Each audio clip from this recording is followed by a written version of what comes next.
There's no question, that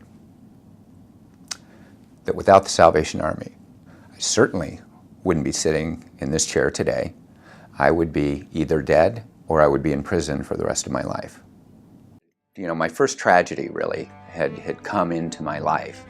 And if you look at a timeline, I never tied it together, but if you look at a timeline, my mother, takes her life, and then within weeks, I'm experimenting with alcohol and marijuana. And then that escalated with marijuana, mostly marijuana in college.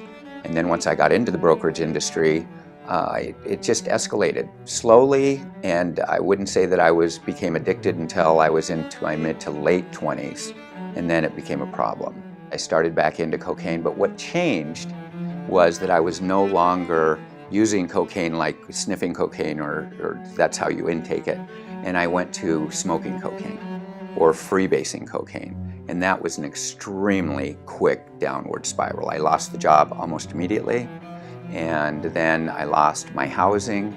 At one point, I lost my car.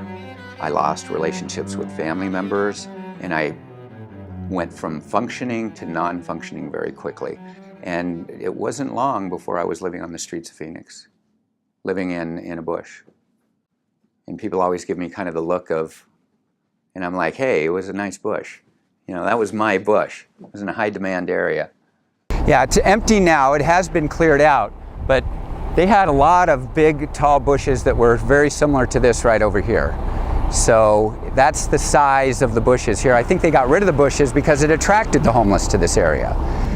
It's a funny thing, if you have drugs, it's not bad to be homeless because you're medicating your surroundings and you're just medicating the horrific, experiences that you're putting yourself through.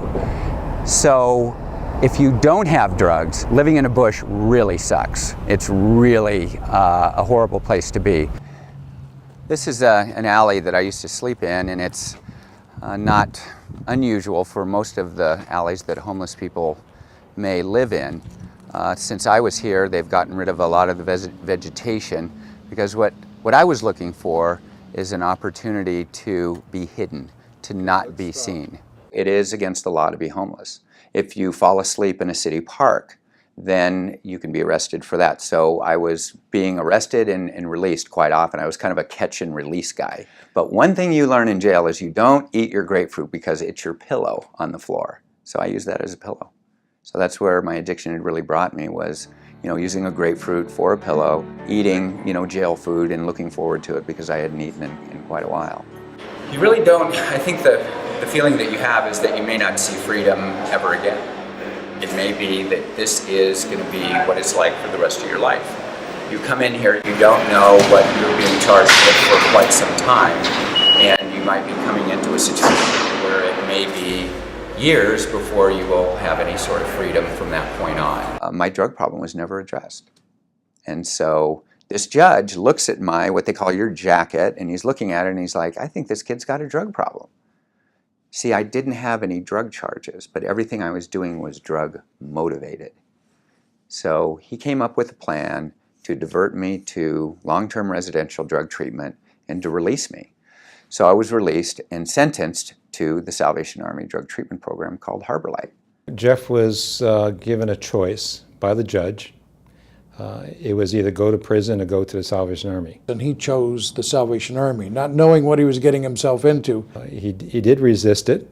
He seemed to be more articulate, but he was messed up. During those days, it was very difficult for him. And in fact, having been a man of some means, to have to come to the Salvation Army, be assigned to wash dishes for everyone else on the program, that was a really difficult time for him.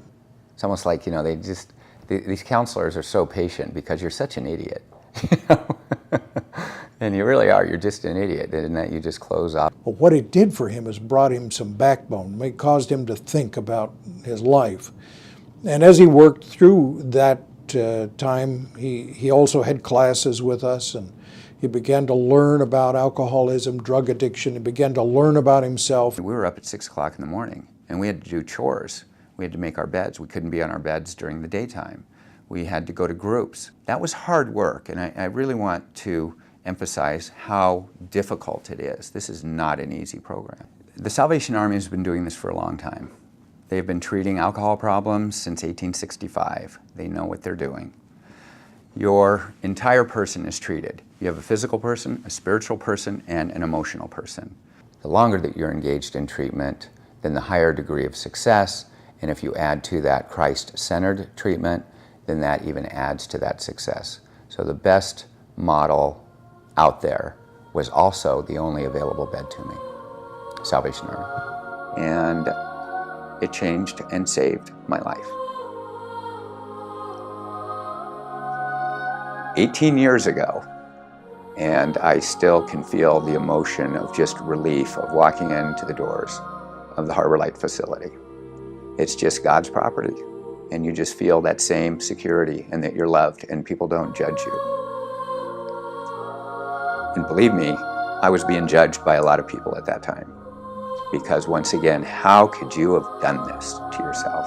You know, you had great successes, and how could you, be in the position that you're in?